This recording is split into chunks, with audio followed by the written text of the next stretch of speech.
강미숙은 30년 가르쳤던 아이들의 얼굴은 잊어도 그날 며느리가 한 말은 잊을 수 없었다.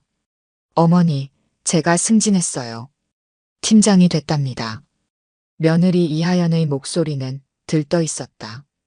첫 손주가 태어난 지 채 100일도 안 된 시점이었다. 며느리는 육아휴직도 석 달 만에 끝내고 복직을 선언했다. 어머님께서 봐주실 수 있죠? 육아와 은퇴 후 계획 사이에서 잠깐 고민했지만 강미숙은 며느리의 부탁을 거절할 수 없었다. 아들 준혁이도 눈치만 보고 있었다. 하필 시기가 그랬다. 명예퇴직 신청을 막 해놓은 참이었고 아직 뭘 하고 살지 결정도 못한 상태였다.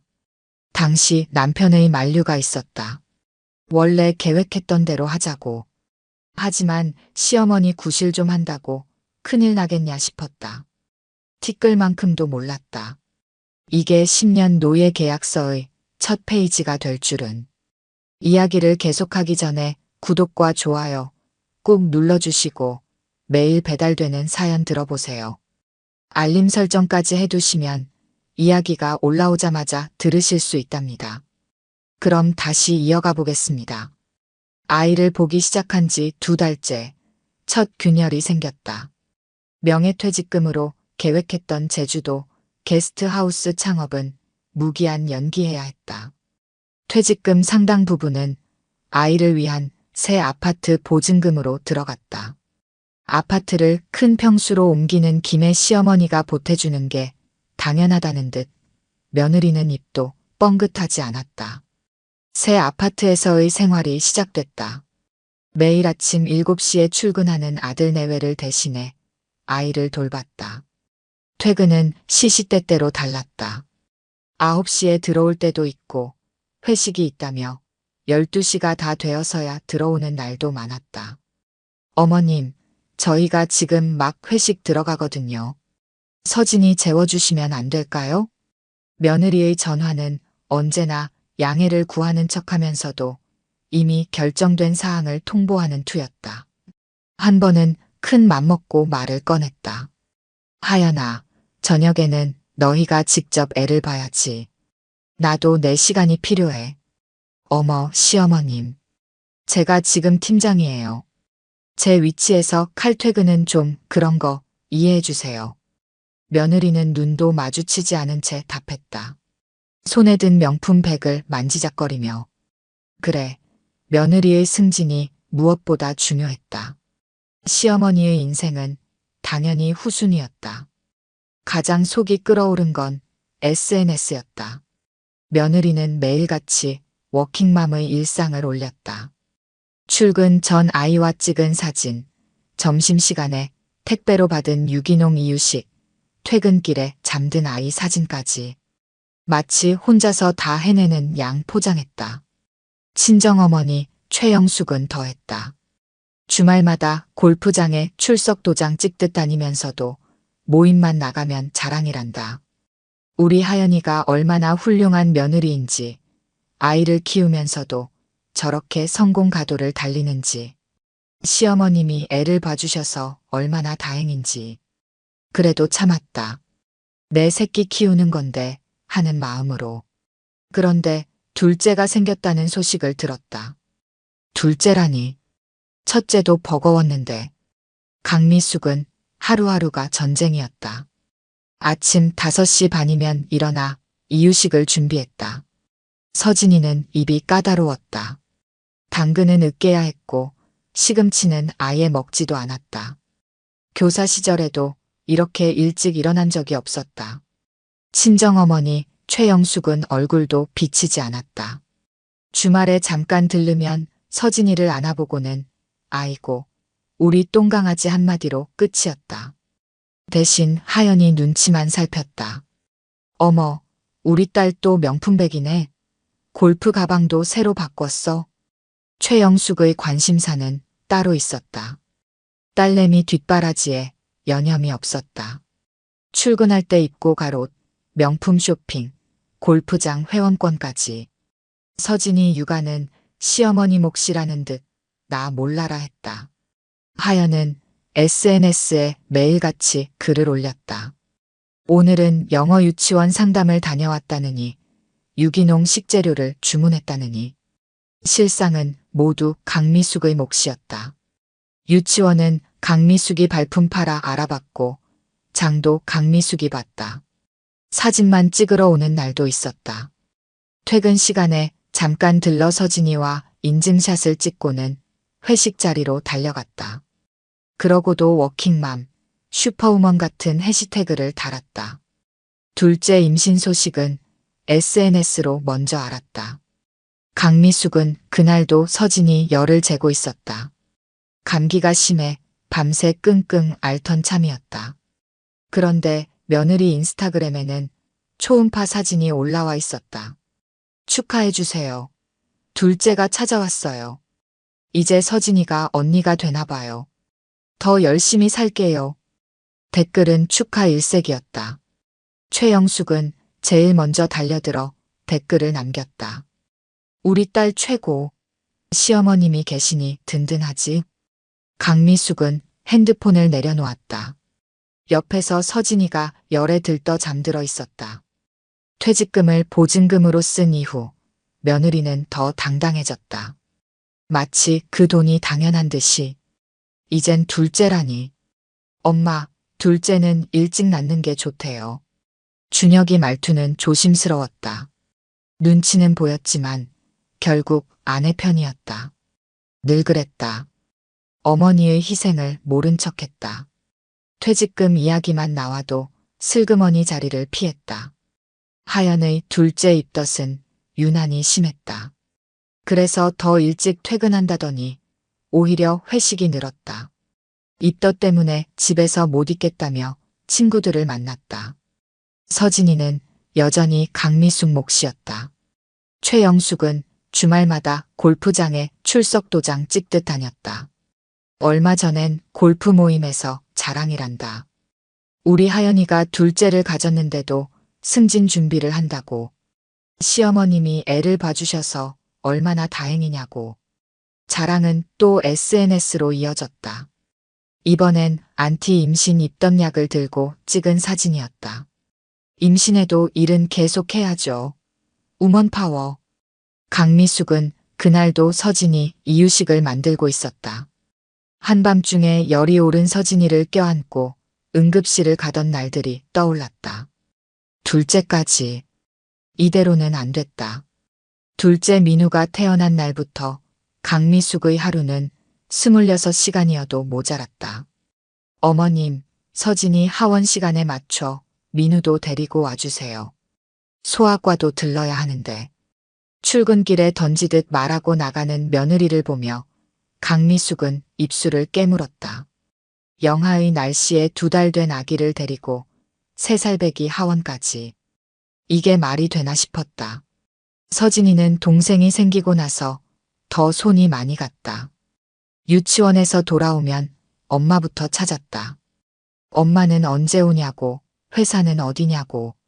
울면서 떼를 쓰다가도 민우가 울면 질색하며 방으로 도망갔다. 서진이를 달래다 보면 민우가 울었고 민우를 안으면 서진이가 토라졌다. 서진아, 엄마는 지금 일하러 갔어. 싫어. 엄마랑 놀고 싶어. 밤마다 서진이는 악몽을 꾸고 울었다. 엄마를 찾는 아이를 토닥이다 보면 새벽이 왔다. 하연은 그때도 퇴근도 못했다. 중요한 회의가 있다며 호텔에서 밤늦게까지 일했다. 다음 날 SNS에는 해시태그 열정 워킹맘이라는 해시태그가 올라왔다. 민우는 첫째보다 더 까다로웠다. 밤낮이 바뀐 채 태어나 100일이 지나도록 잠든 시간이 제각각이었다. 젖병을 물리고 토닥여도 쉽게 잠들지 않았다. 밤마다 2~3번은 깨서 울었다. 서진이도 덩달아 깨고 결국 강미숙은 한숨도 못 잤다. 아이들 둘을 데리고 마트에 가는 것도 전쟁이었다. 카트에 민우를 태우면 서진이가 투정 부렸다. 서진이를 태우면 민우가 울었다. 울고 떼쓰는 아이들 달래느라 장보기도 못하고 집으로 돌아온 날도 많았다. 하연이 너무 대단해. 애 둘 낳고도 팀장 달더니 이번에 또 승진. 안사돈 최영숙은 손녀 서진이 생일에도 얼굴만 비췄다. 케이크 사진 몇 장 찍고는 골프장으로 향했다. 골프 회원권이 1,000만 원 넘게 올랐다며 자랑했다. 시어머니가 애들 다 봐주니 편하다고 골프 라운딩 수가 늘었단다. 어머님, 민우가 또 아프다고요? 제가 지금 중요한 미팅 들어가야 해서. 서진이 간식은 제가 보냈는데 어머님이 챙겨주세요. 오늘도 늦을 것 같아요. 죄송한데 주말에 제가 골프 약속이 있어서 애들 좀 봐주시면 안 될까요? 매일 이런 식이었다. 할 수 있는 건 다 한다더니 결국 다 강미숙의 몫이었다. 시간이 흘러 민우가 2돌을 넘기고 있었다. 서진이는 이제 6살 한글을 떼고 있었다. 두 아이 모두 학원을 다녔다. 당연히 픽업은 강미숙의 몫이었다. 하연이가 진짜 대단하지 않아요? 승진도 하고 애들 교육도 완벽하게. 시어머님이 계시니까 가능한 거죠. 우리 하연이는 복이 많아. 다른 집 시어머니는 손주 하나도 안 본다는데 친정어머니 최영숙의 골프 모임은 점점 늘어났다. 딸 자랑은 더 심해졌다. 명절에 모이면 강미숙 앞에서도 거리낌 없이 떠들었다. 시어머니가 있으니 얼마나 좋냐고, 육아 걱정 없이 맘껏 성공할 수 있다고. 강미숙의 허리는 점점 더 굽어갔다. 아이 둘을 번갈아 안고 업느라 척추가 휘었다. 병원에선 수술을 권했다.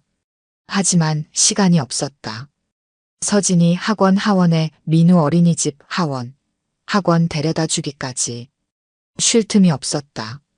엄마, 병원은 다녀오세요. 시간이 어디 있어. 내 마누라는 맨날 야근이고 아들 준혁의 걱정도 거칠애였다. 엄마 건강은 걱정하면서 아내의 야근은 막지 않았다. 어머니가 쓰러질 것 같다고 투덜거리면서도 결국 아내 편이었다. 올해 들어 하연의 회식은 더 잦아졌다. 임원 승진을 노린다며 밤늦게까지 술자리를 가졌다. 아이들은 당연히 강미숙이 재워야 했다. 11시, 12시가 되어도 연락 한 통 없었다. 어머님, 오늘도 늦을 것 같아요. 민우 기침이 심한데 약 좀 챙겨주세요. 문자 하나로 끝이었다. 민우는 그날도 밤새 열이 났다. 새벽 응급실을 혼자 다녀왔다. 하연은 다음 날 점심에야 전화를 했다. 미안하다는 말 한마디 없이 회의 들어간다며 끊었다. SNS에는 여전히 완벽한 워킹맘의 일상이 올라왔다. 아픈 아들 간호하느라 밤새웠어요. 엄마는 슈퍼우먼이어야 해요. 육아와 커리어 둘 다 완벽하게. 강미숙은 피식 웃었다. 밤새워 간호한 건 시어머니였는데. 그러던 어느 날이었다. 민우가 2돌 지난 지 얼마 안 됐을 때였다. 서진이가 갑자기 고열로 쓰러졌다. 소아과는 문을 닫았고 응급실로 가봐야 한다고 했다. 강미숙은 민우까지 데리고 택시를 탔다. 하연에게 전화했다. 받지 않았다. 문자를 보냈다. 읽지 않았다. 2시간이 지나서야 답장이 왔다. 회식 중이에요. 어머님이 알아서 해주세요. 강미숙은 그날 밤 처음으로 생각했다. 이대로는 안 되겠다고. 뭔가 달라져야 한다고. 그 즈음부터 강미숙은 변화를 느꼈다. 더는 참을 수 없다는 느낌. 곧 무너질 것 같은 불안감. 밤마다 잠들기 전 제주도 부동산 앱을 뒤적였다. 조용한 시골집, 작은 카페, 바다가 보이는 숙소. 도망가고 싶었다. 그러던 차에 하연의 태도는 더 심해졌다. 어머님, 이번에 승진하면 회사에서 MBA 보내준대요. 주말에도 수업이 있는데 어떡하죠? 주말까지 시어머니한테 맡기겠다는 소리였다. 평일도 모자라 주말마다 공부한다는데 아이들은 어쩌자는 건지. 하연은 이미 결정난 일을 통보하듯 말했다. 최영숙은 이번에도 한술 더 떴다. NBA 간다는 소리를 듣고 골프 동창회에 자랑이란다.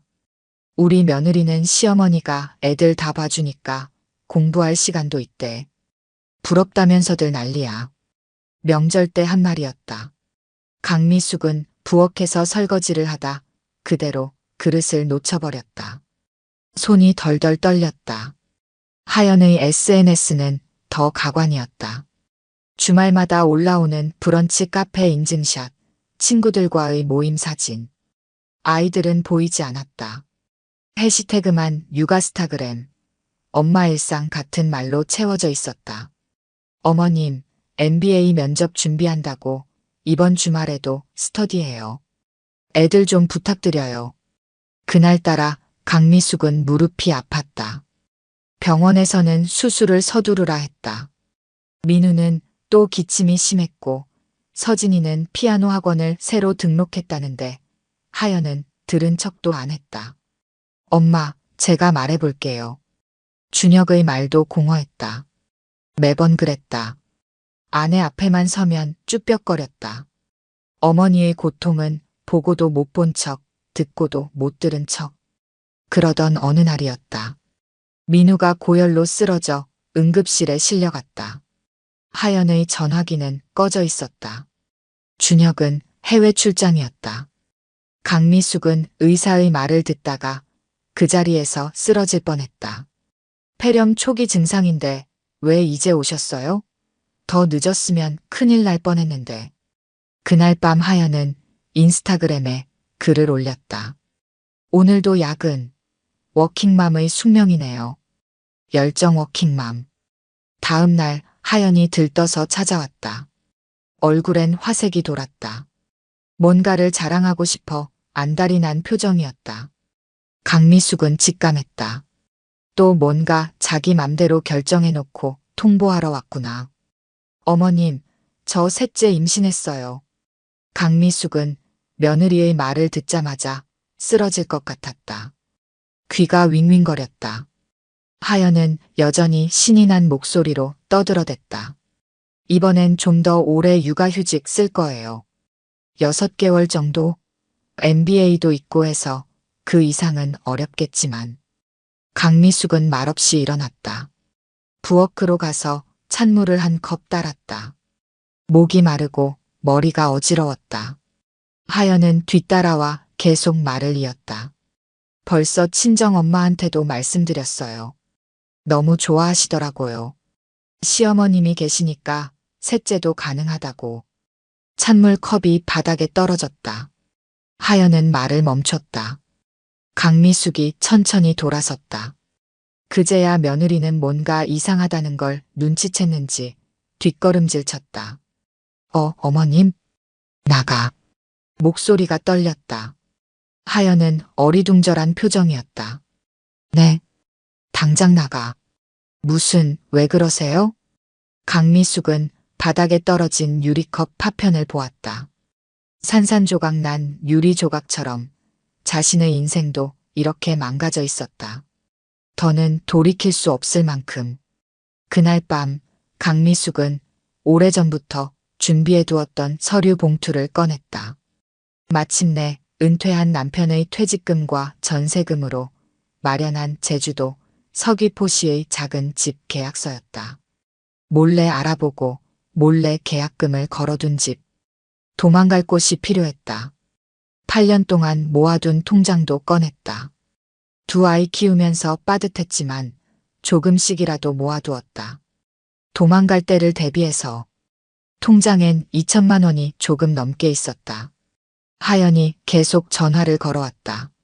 강미숙은 받지 않았다. 문자도 읽지 않았다. 아들 준혁도 연락했지만 무시했다.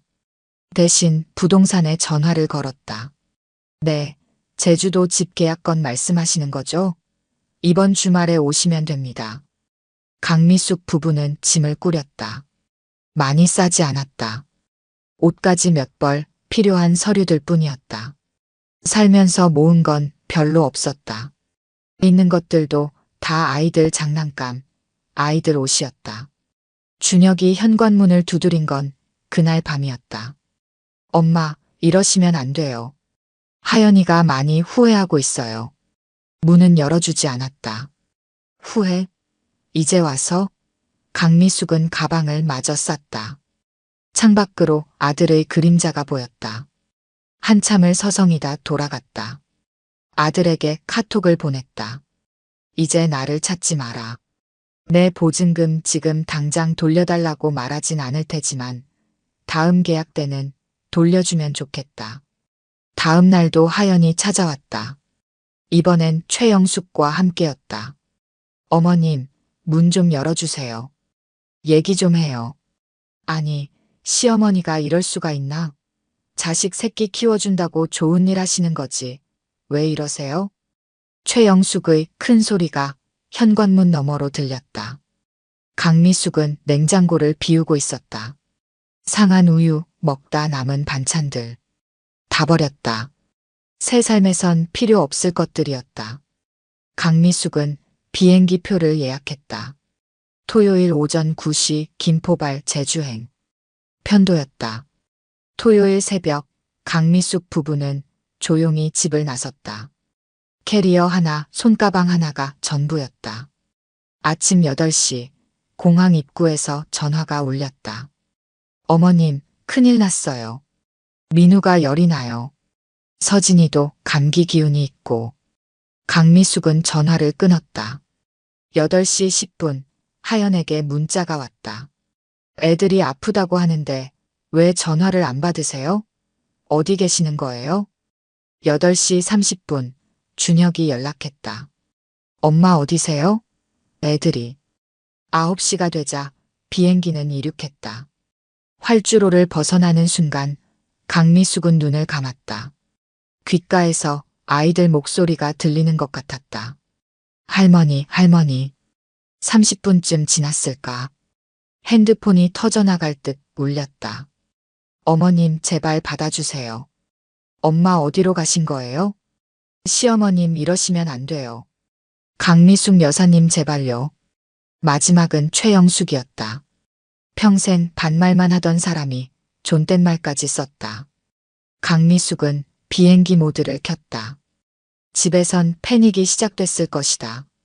아픈 아이들을 두고 회사로 나가야 하나, 휴가를 내야 하나. MBA는 어쩌고, 회식은 어쩌고. 최영숙은 골프 약속부터 취소해야 했을 것이다. 제주공항에 내린 건 10시 반이었다. 서귀포행 버스를 탔다. 바다가 보이기 시작했다. 쪽빛 바다, 섬을 휘감는 찰랑이는 파도. 창밖 풍경이 달라지자 마음도 달라졌다. 새로 이사갈 집은 조용한 마을이었다. 귤밭이 보이는 작은 집. 서울의 새 아파트보다 10배는 더 좋았다. 좋은 건 좋다고 말해야 한다. 강미숙은 웃으며 문을 열었다. 11시 하연의 인스타그램이 업데이트됐다. 급성 폐렴으로 쓰러진 민우. 워킹맘은 늘 미안해요. 해시태그는 육아스타그램, 가족의 소중함이었다. 댓글이 달렸다. 시어머님은 어디 가셨대요? 애기 둘에 임신까지라며요? 혼자서 어떻게요 유유. 강미숙은 웃었다. 하연의 전화가 또 왔다. 이번엔 받았다. 어머님, 지금 어디세요? 민우가 어머님 찾아요. 제주도야. 네, 제주도요? 응. 이제 그만 키워줄게. 너희끼리 잘 키워. 어머님, 이러시면 안 돼요. 저 이제 셋째도. 강미숙은 천천히 또박또박 말했다. 그래서 더 도망친 거야. 둘도 벅찼는데 셋째라니. 내가 평생 너희 애들 키워주는 무급 도움이야. 그게 아니라 친정어머니한테 부탁해. 골프는 그만 치고 손주나 돌보라고 해. 하연이 울먹였다. 어머님, 제가 잘못했어요. 돌아오시면 안 될까요? 민우가 많이 아파요. 아, 그리고 이제 인스타그램의 시어머님 해시태그는 빼도 될 것 같다. 이제 없으니까. 전화를 끊었다. 귤밭이 내다보이는 마당에 빨래줄을 메었다. 서울에선 빨래도 건조기에 돌리기 바빴는데 이제는 햇살 아래 말리면 된다. 오후 내내 전화가 빗발쳤다. 최영숙은 악을 쓰며 전화했다. 도대체 정신이 어떻게 된 거야? 애들은 어쩌고? 이제 애기 엄마가 키워야죠.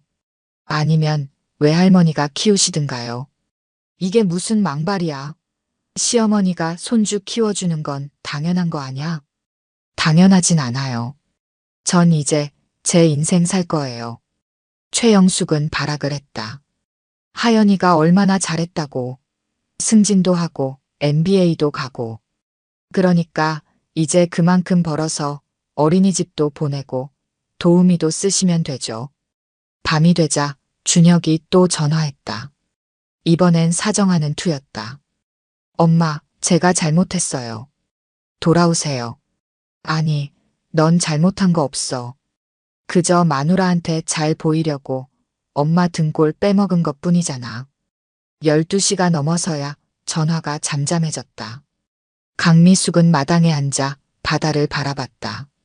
서울에선 이런 여유가 없었다.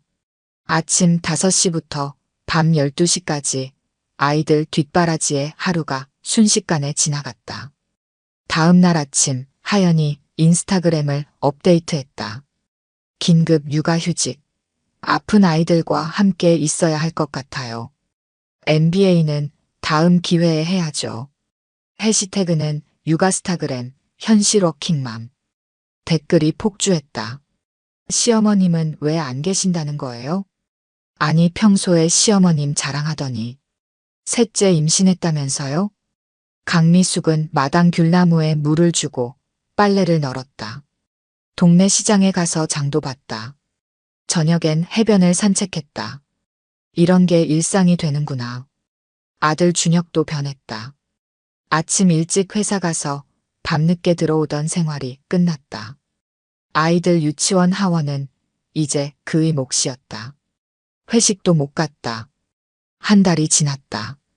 하연의 셋째 임신 소식을 알던 동료들이 수군거렸다. 최영숙의 골프 모임에선 딸 자랑이 잠잠해졌다. 시어머니 등골 빼먹었다는 소문이 돌았다. 강미숙도 SNS를 시작했다. 처음엔 그저 귤밭 사진, 바다 사진을 올렸다. 그런데 의외의 일이 벌어졌다. 시어머님 계정 맞나요? 하연님 시어머님? 아니, 그 유명한 워킹맘 성공 신화의 주인공이.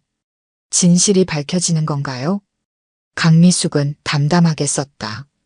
예, 맞습니다. 8년 동안 손주 둘을 키우다 도망쳐온 시어머니입니다. 이제 제 인생을 삽니다. 순식간에 팔로워가 늘었다. 하연의 지인들, 그동안 하연을 부러워하던 워킹맘들이 몰려들었다. 역시 완벽한 워킹맘 신화는 없었군요. 시어머님 등골 빼먹고 자기 커리어만 신경 쓴 거였네. 이런 며느리라면 저도 도망갔을 듯. 하연의 인스타그램은 더 이상 예전 같지 않았다. 육아에 지친 모습, 민우의 고열, 서진이의 떼쓰기. 화장기 없는 얼굴로 찍은 사진에는 좋아요가 거의 없었다. 반면 강미숙의 SNS는 날로 인기를 더했다. 제주도의 일상이 사람들의 마음을 사로잡았다. 귤 따는 법, 시장에서 사온 식재료로 만드는 건강식, 바다를 배경으로 한 아침 산책. 이게 진짜 인생이죠. 시어머님 완전 힐링이네요. 제주도에서 카페 차리시면 저도 꼭 가볼게요. 하연은 결국 인스타그램을 닫았다. 임신 입덧과 육아에 지쳐 회사도 휴직했다. 친정어머니 최영숙은 골프 모임에 나가질 못했다. 손주들 보느라 너무 바빴다. 2달이 지났을 때였다. 강미숙의 귤밭 사진이 유명 매거진에 실렸다. 은퇴 후 제주 라이프라는 제목이었다. 기자는 강미숙의 이야기에 꽂혔다. 8년간의 손주 육아. 도망치듯 떠난 제주도. 이게 바로 요즘 시대 시어머니들의 자화상 아닐까요? 기사는 폭발적인 반응을 얻었다. 하연의 과거 게시물들이 다시 수면 위로 떠올랐다. 사람들은 시어머니를 착취하면서 SNS엔 시어머님 덕분에라고 올렸던 게시글들을 파헤쳤다. 매일 골프 치러 다닌 건 친정엄마고 애들 키운 건 시어머니였네. 새벽부터 밤까지 애들 보면서 퇴직금까지 뺏긴 시어머님. 이런 며느리 둔 시어머니들 다 도망가세요. 최영숙의 골프 모임에선 딸 얘기가 금기가 됐다. 누군가 물으면 바쁘다는 말로 얼버무렸다. 골프장에서 마주친 지인이 물었다. 요즘 하연이는 어때요? 시어머님이 도망가셨다면서? 최영숙은 그날 라운딩을 중도 포기했다. 강미숙의 SNS 팔로워는 20만을 넘어섰다. 귤밭 카페를 열자는 제안이 들어왔다. 도망친 시어머니의 귤밭 카페라는 컨셉이었다. 카페는 한 달 만에 제주도의 핫플레이스가 됐다.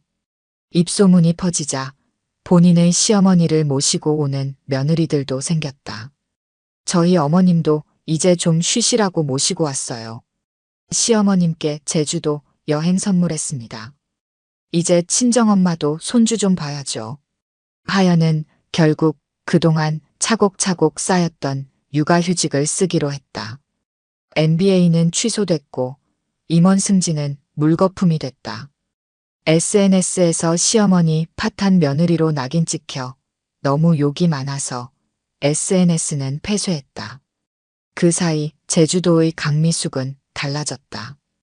귤밭 카페는 입소문이 났다. 도망친 시어머니의 휴식처라는 이름으로 SNS 스타가 됐다. 방송국에서 시어머니 탈출기를 다큐멘터리로 만들자는 제안도 들어왔다. 카페에는 며느리와 시어머니가 함께 화해하러 오는 경우가 많았다. 저희 어머님도 쉬셔야 할 것 같아서 모시고 왔어요. 어머님, 그동안 죄송했어요. 강미숙은 웃으며 커피를 내왔다. 귤밭에서 딴 귤로 만든 수제 케이크도 함께. 시어머니와 며느리가 마주 앉아 이야기하는 광경이 일상이 됐다. 어느 날은 낯익은 손님이 찾아왔다. 최영숙이었다. 골프 가방은 없었다. 쇼핑백도 없었다. 평소의 화려한 모습 대신 소박한 차림이었다. 앉으세요. 강미숙이 커피를 내왔다. 최영숙은 고개를 들지 못했다. 미안해요. 제가 다 잘못했네요. 최영숙의 손이 떨렸다. 골프채를 쥐던 손에는 이제 손주들 장난감이 든다고 했다. 아침부터 저녁까지 손주들 보느라 허리가 휘었단다. 이제 알겠어요. 시어머님이 얼마나 힘드셨을지. 강미숙은 묵묵히 귤을 깎았다.